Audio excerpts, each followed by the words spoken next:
Donc je disais donc, depuis quelques années, au sein de l'administration publique haïtienne, on ne parle plus de direction du personnel, on parle davantage de direction des ressources humaines. Parce que les ressources humaines ne représentent pas simplement des individus, ne représentent pas simplement de la main-d'œuvre, ne représentent pas simplement des travailleurs. Eh bien, les ressources humaines représentent une entité, une ressource intelligente et vivante qui peut contribuer au succès de l'institution.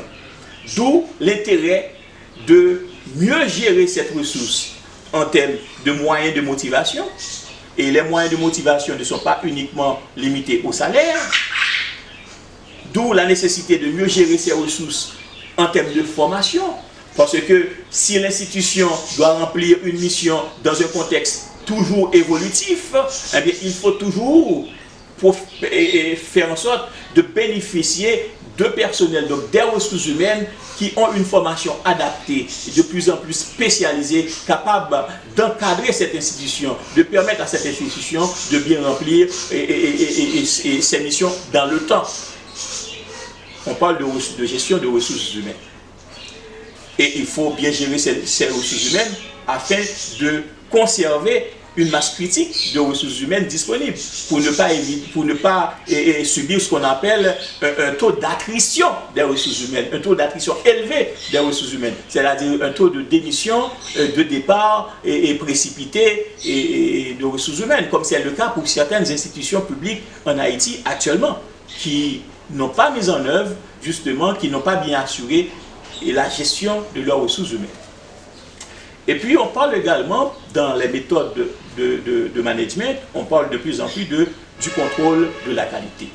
C'est de sorte à permettre à l'institution, aux responsables de cette institution ou de ces institutions, de s'assurer que le service public qui est fourni était conforme à ce qui a été défini avant, de manière à pouvoir améliorer le plus possible la qualité de ces services publics. Et peut-être qu'il faudrait intervenir sur la formation des ressources humaines qui ont été affectées à l'exécution de ces services publics pour mieux s'assurer de la qualité, de l'amélioration de la qualité de ce service public. Il y a également l'outil évaluation. L'outil évaluation. Évaluation, pourquoi? L'évaluation est importante comme critère dans le cadre des méthodes de management. Parce que l'institution, l'administration publique a défini au préalable un ensemble d'actions à accomplir pour atteindre un ensemble d'objectifs préalablement définis.